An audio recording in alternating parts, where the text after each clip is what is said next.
네, 안녕하세요. 이번 5번째 강의는 맷 객체입니다. 목차는 다음과 같습니다. 첫 번째 맷 객체인데요. 여러분이 이제 이 강의를 듣다가 이해를 못 하실 수가 있어요. 근데 이 전체를 이해를 못하면 그 다음 거로 넘어가셔도 무방합니다. 그리고 우리는 이제 맷 객체를 생성하고 디스크에서 읽은 이미지의 데이터 또는 이미의 숫자 값으로 이제 데이터를 채우는 방법을 이제 배웠고요. 이제 맷 객체의 내부 작업에 대한 정보를 조금 더 얻을 차례입니다. 이를 통해 응용 프로그램의 코드를 작성하는 동안 중요한 디자인 결정을 내릴 수가 있어요. 앞에서 논의했듯이 맷 객체는 헤더와 실제 크기의 매트릭스로 구성되며 매트릭스의 크기는 헤더의 크기보다 훨씬 큽니다. 크기가 100픽셀 by 100픽셀인 적당한 크기의 이미지는 30kB의 공간을 차지할 수 있습니다. 이미지는 그보다 훨씬 큰 것으로 알려져 있고요. 또한 컴퓨터 기반 응용 프로그램을 개발할 때 코드는 일반적으로 여러 이미지 또는 여러 복사본으로 작업합니다. 이러한 이미지 및 사본은 코드의 다양한 모듈을 전달됩니다. 일부 오픈CV의 기능 입력 또는 저장 결과일 수 있습니다. 우리가 구축하려는 시스템이 복잡할수록 이러한 상호작용의 복잡성이 커집니다. 이 경우 메모리의 집약적인 데이터 구조인 경우 오픈CV는 프로세서의 메모리 부족을 어떻게 방지합니까? 하는 이 질문에 대한 답은 맷 객체의 내부 작업이 라이브러리에 의해 처리되는 방식이 있습니다. 오픈CV는 가능한 한 맷 객체 데이터 매트릭스의 중복을 피할 수 있을 정도로 똑똑합니다. 이것이 이 섹션에서 논의할 주제가 될 것입니다. 맷 객체를 선언하고 초기화하는 몇 가지 방법에 대해 논의했습니다. 우리가 지금 다룰 또 하나의 방법은 다른 맷 객체로 복사하는 것입니다. 복사 생성자가 하는 것과 매우 유사합니다. 따라서 다음과 같이 할 수가 있습니다. 이제 직간에 맷 객체가 3개 있기 때문에 디스크에 읽은 이미지의 데이터가 메모리에 3번 복제되어 있어야 합니다. 이 경우 원래 이미지인 lena.jpg 파일에 많은 수의 픽셀이 포함되어 있으면 많은 메모리를 사용하게 됩니다. 그러나 맷의 복사 생성자를 사용하는 동안 오픈CV는 데이터 매트릭스가 아닌 별도의 헤더 복사본을 만듭니다. 항등 연산자를 사용하는 경우와 마찬가지입니다. 따라서 셋 맷 객체 모두에 대해 헤더는 다르지만 데이터 매트릭스는 공유됩니다. 세 객체 각각의 헤더는 메모리에서 동일한 데이터 매트릭스를 가리킵니다. 본질적으로 우리는 동일한 기본 데이터 매트릭스에 대한 액세스를 제공하는 3가지 별명을 가지고 있습니다. 세 객체 중 하나를 수정하면 동일한 데이터가 변경되고 3개 모두에 영향을 줍니다. 덮어쓰기로 인한 불필요한 합격증과 데이터 손실을 피하려면 코드를 작성하는 동안 이 점을 명심하셔야 합니다. 이런 문제가 발생할 수 있는 또 다른 장소는 이미지를 코드의 함수에 전달되는 동안이고요. 애플리케이션에서 다음과 같은 함수가 있다고 가정합니다.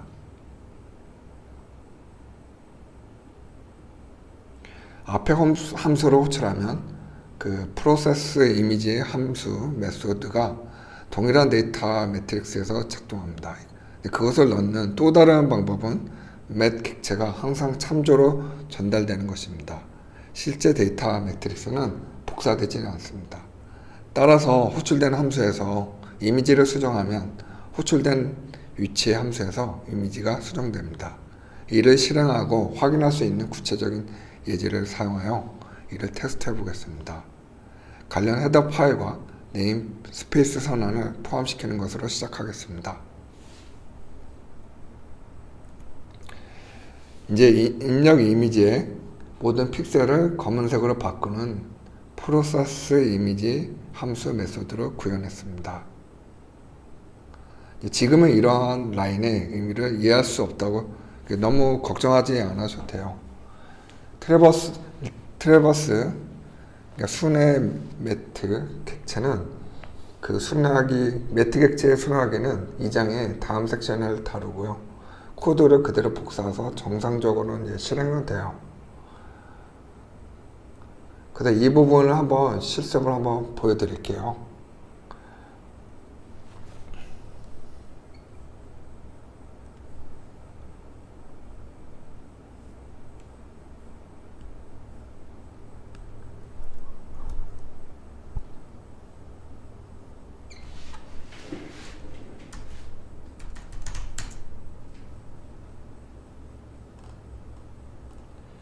지금 보면 코드가 지금 이건데요. passing met to functions.cpp인데 보시면 이제 헤더 파일이 있고요. 기존 헤더 파일 있고 네임스페이스 선언이 되어 있고 이제 메인 함수로 가면은 이제 메인 함수가 여기서부터 여기까지인데 보면 이제 레나 이미지를 이제 불러오고 그리고 매트 이미지, 객체 이미지를 캡처하고 그 다음에 또 다른 이제 이미지 .클론을 함수로 또 이미지 언더바 클론을 캡처합니다. 그래서 프로세스 이미지 함수에서 이미지를 여기서 불러오고요. 메서드로 그 다음에 불러온 값에 보면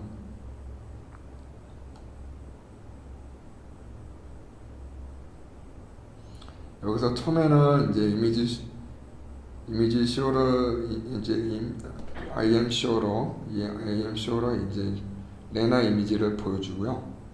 이제 두 번째는 이제 이미지 언더바 클론이잖아요. 여기서는 이제 검은색 이미지를 이 함수에 의해서 프로세스 이미지 함수에 의해서 보여주게 됩니다. 이제 가공 처리가 되죠. 그래서 여러분이 이제 어떤 키를 누르면 이제 바깥으로 나가는 겁니다. 그래서 지금 이게 이제 검은색 화면을 만드는 함수예요. 이해를 못하셔도 상관무방합니다. 이게 보내준 메소드를 썼다는 방법을 보여주는 거고요. 한번 실행을 해보면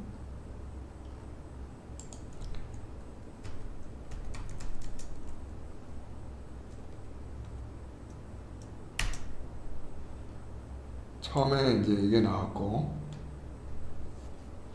요거죠. 이 첫 번째 라인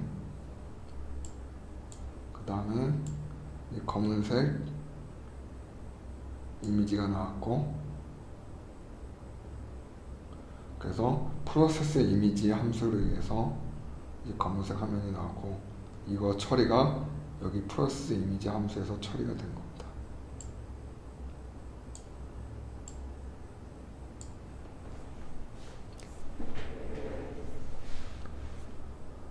다시 이제 슬라이드로 가서요.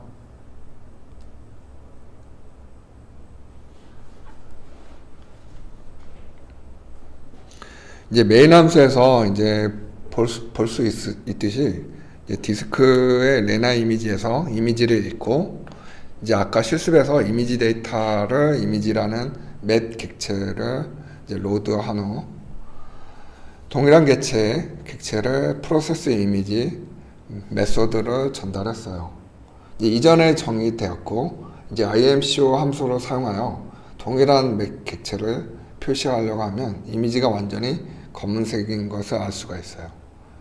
그래서 프로세스 이미지 함수 메소드가 예상한 것이고 이제 이것은 이제 프로세스 이미지 메소드가 입력 맷 오브젝트의 데이터 매트릭스와 동일한 데이터 매트릭스에서 작동했음을 의미합니다. 그러나 실제로 이제 데이터 매트릭스를 복사하려는 경우는 어떻습니까, 여러분? 오픈CV는 이를 달성하기 위한 몇 가지 대안을 제공합니다, 여러분. 그래서 copy_to 함수 및 클론 함수는 데이터 클래스를 헤더와 함께 복사하여 별도의 맷 객체를 만들 수 있는 맷 클래스에 속하는 두 가지 메소드입니다.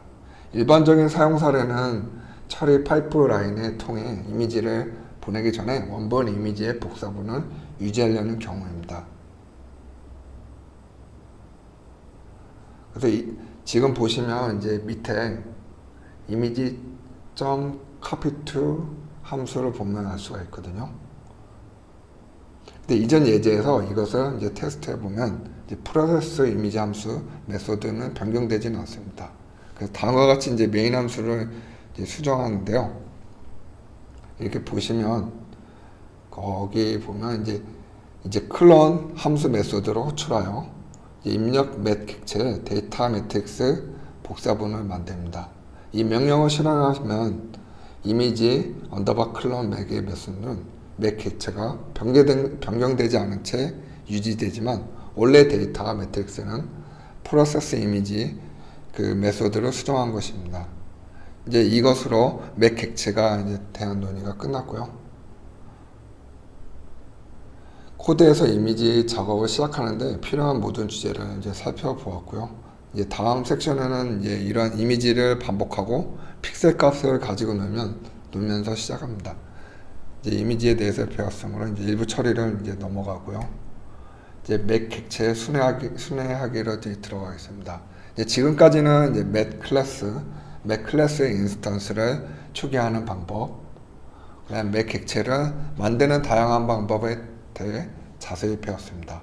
그 과정에서 이제 사이즈, 스칼라 및 렉트, 직사각형 같은 다른 오픈CV 클래스도 이제 살펴보았습니다. 또한 최초의 오픈CV 헬로 월드 프로그램을 성공적으로 이제 보았고, 우리의 이제 샘플 프로그램은 이제 상당히 이제 단순했고요. 이제 디스크에서 이미지를 읽고 내용을 맷 객체에서 로드했습니다. 진짜 재미는 이후에 시작은 되는데요.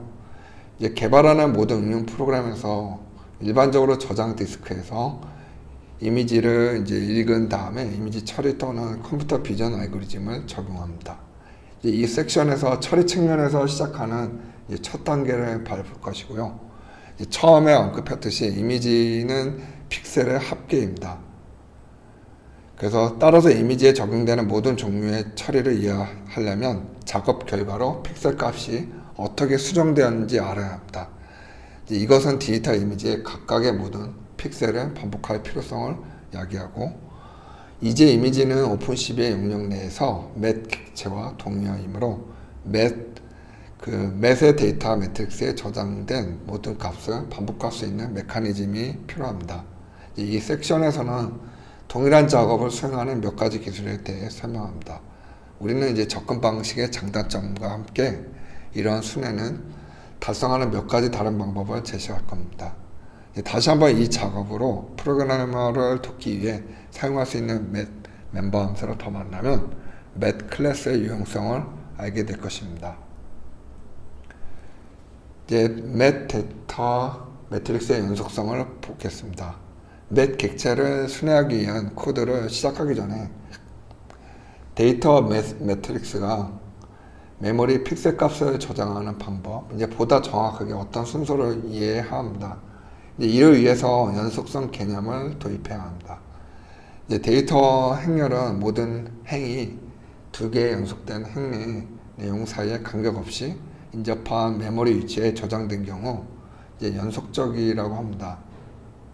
행렬이 연속적이지 않으면 비연속이라고 합니다. 이제 맷 객체의 기본 데이터 매트릭스가 연속적인지 아닌지 왜 걱정을 해야 합니까? 글쎄, 연속적인 데이터 매트릭스를 반복하는 것이 비연속적인 것보다 훨씬 빠르다는 것이 이제 밝혀졌습니다. 왜냐하면 전자는 적은 수의 메모리 액세스를 필요로 하기 때문입니다. 맷 객체 데이터 매트릭스의 연속성 속성이 제공하는 이점에 대해 배운 후 응용 프로그램에서 이 기능을 활용합니까? 대한 답변은 다음 코드 스니펫으로 찾을 수가 있습니다.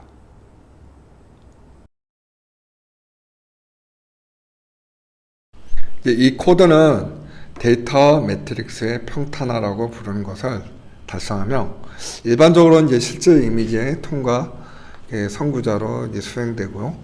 이제 데이터 행렬에 행이 실제로 인접한 메모리 위치에 저장되면 전체 행렬 단일 1차원 배열로 취급할 수가 있습니다. 이 배열에 하나의 행이 있으면 열 수 있는 이미지의 총 픽셀 수는 이제 다음과 같이 같고요. 이제 코드 선입에서는 이미지가 8비트 맷 객체라고 가정합니다. 또한 이미지의 연속적인 경우에는 이제 병합이 수행됩니다. 이 비연속 이미지의 경우 num rows 및 num colls 값은 맷 객체에서 읽을 때 그대로 유지됩니다. imread 함수와 클론 함수 또는 생성자가 만든 행렬은 항상 연속적입니다. 실제로 행렬이 연속적이지 않은 유일한 시간은 기존 행렬의 데이터를 빌릴 때입니다. 데이터를 빌리면 더 큰 행렬의 ROI에서 생렬이 만들어지는 시기를 의미합니다. 예를 들면 다음과 같습니다. ROI와 이제 콜의 행렬은 모두 데이터를 빌려올 때는 비연속적입니다. 보시다시피 이제 이미지 순회를 보겠습니다. 이제 이미지 순회가 이제 준비되는데요. 앞서 언급했듯이 우리가 이것에 대해서 몇 가지 다른 방법으로 논의할 것입니다. 첫 번째 기술은 맷 클래스의 ptr 함수의 메소드를 사용합니다. 맷 ptr 함수의 메소드에 문서에 따르면 이제 지정된 행에 대한 포인터를 리턴을 합니다. 함수에 전달된 제로 기반의 인덱스 행을 인수로 지정합니다. 이제 작동하는 맷 ptr 함수의 메소드를 확인해 봅시다. 이 기술이 이제 본질적으로 하는 것은 명령문 image.ptr 그다음에 이 캐릭터 i를 사용하여 각 행의 시작에 대한 포인터를 획득하여 raw ptr 외부 for loop문이라는 포인터 변수에 저장합니다. loop 변수 i는 행을 인덱싱하는 데 사용됩니다. 이미지 행에 대한 포인터를 얻은 후에 행을 반복하여 각 픽셀의 값을 액세스합니다. 이것은 이제 정확하게 JLOOP 변수를 가진 내부 for loop가 달성하는 것입니다. 이 코드의 장점은 데이터 매트릭스가 연속적이든 평탄한지 여부에 관계없이 두 경우 모두 작동한다는 것입니다. 생각해 보세요. 우리의 행렬이 연속적이고 우리가 잠시 동안 논의한 코드를 사용하여 평탄화되었다면 그것은 이제 단일 행 num rows equal 1이 가질 것이고 열의 수는 이미지의 픽셀 수와 동일합니다.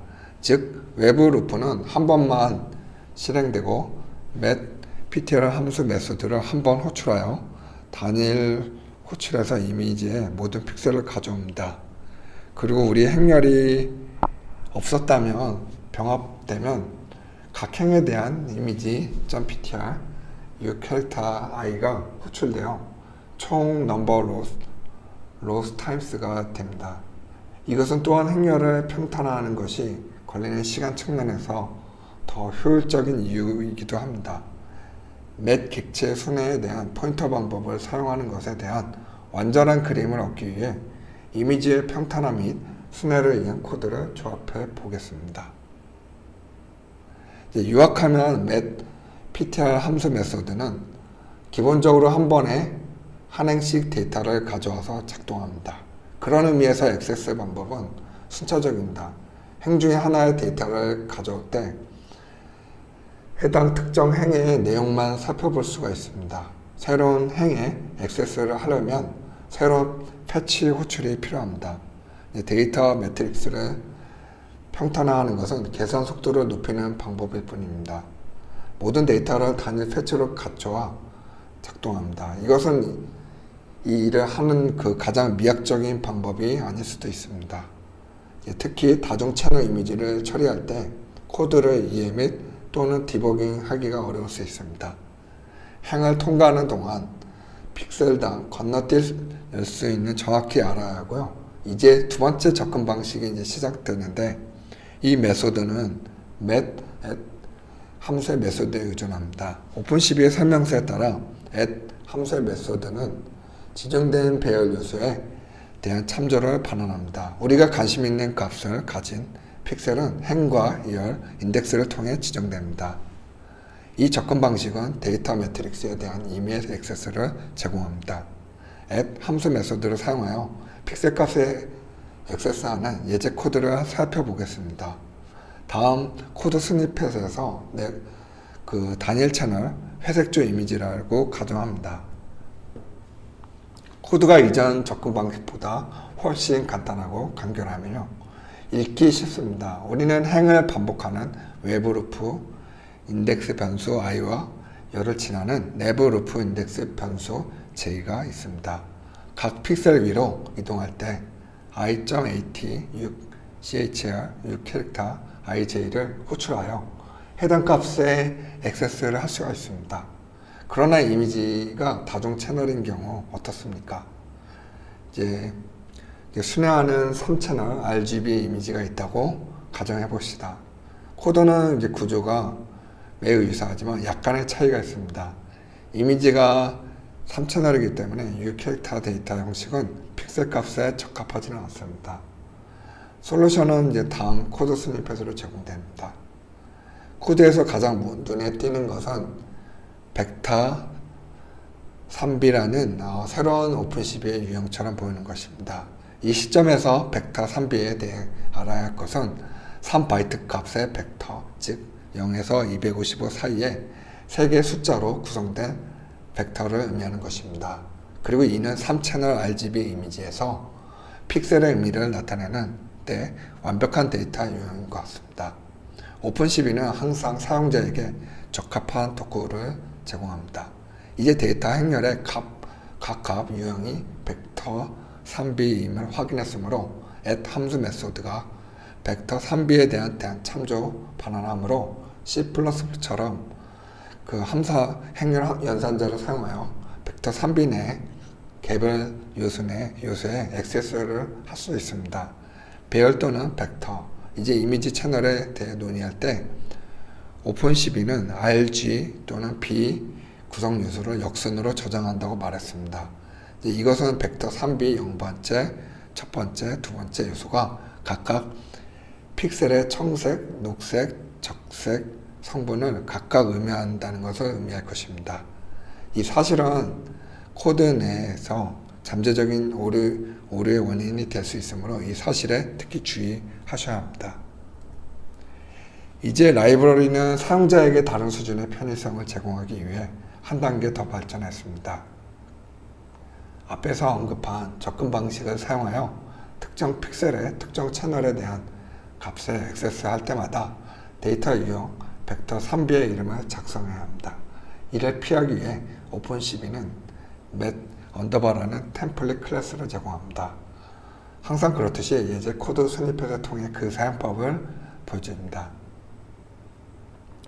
가장 먼저 할 일은 met 언더바 클래스의 객체를 선언하고 원래 met 객체로 초기화하는 것입니다. met 언더바는 met 클래스의 얇은 템플릿 래퍼입니다.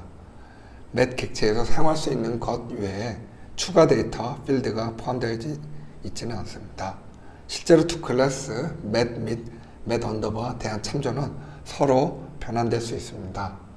met 언더바가 제공하는 유일한 이점은 픽셀을 액세스해야 할 때마다 데이터 유형 작성을 건너뛰어야 하는 표기상의 편리함입니다.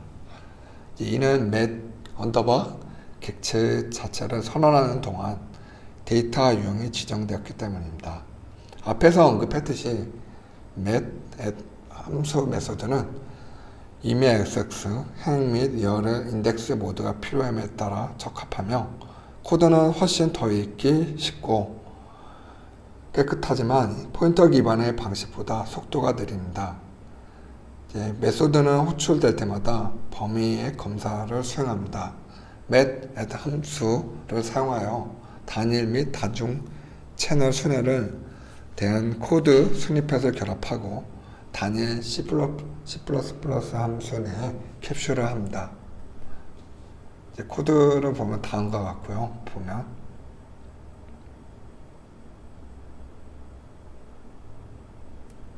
이제 이것으로 이미지 순회에 대한 섹션을 마칩니다. 그러나 이제 다음 주제로 넘어가기 전에 맷 객체 순회에 대한 몇 가지 최종 단어입니다. 우리는 매우 기본적인 작업처럼 보이는 것을 달성하기 위해 많은 다른 방법을 살펴보았습니다. 우리는 맷 함수 메소드를 사용하여 순차 포인터 접근과 랜덤 액세스 기술을 보았습니다. 개인적으로는 그 미적인 매력과 혼동의 여지가 없는 단일 및 다중 채널 이미지 사이의 명확한 차이로 인해 후자를 향해 경향이 있습니다. 이전에 언급한 범위 검사로 인해 일반적으로 더 안전하며 처리에 필요한 주변 픽셀에 액세스하는 것이 더 쉽습니다. 이제 다음 장 이미지 필터링에 상당히 많은 작업을 수행할 것입니다. 나머지 부분에 이 대부분의 예제 프로그래밍 이것에 이제 충실할 것이면서요. 그러나 원하는 경우 이전 방법을 시도해보고 결과를 이제 텍스트에 표시되는 것과 비교하는 것이 좋습니다. 지금 우리는 꽤 오랫동안 맷 객체와 이미지를 탐색해왔지만 실제로는 어떤 종류의 유형이 처리도 하지 않았습니다. 실제로 픽셀 값의 액세스 및 또는 이제 수정할 수 있는 코드 섹션이 나왔을 때 우리는 아무것도 하지 않는 지루한 주석 블록 뒤에 멈춰 숨겼습니다. 그 다음 섹션에서 이러한 주석을 제거하고 이미지에서 단순하면서 멋진 변환을 수행하는 실제 코드로 해당 공간을 채울 것입니다.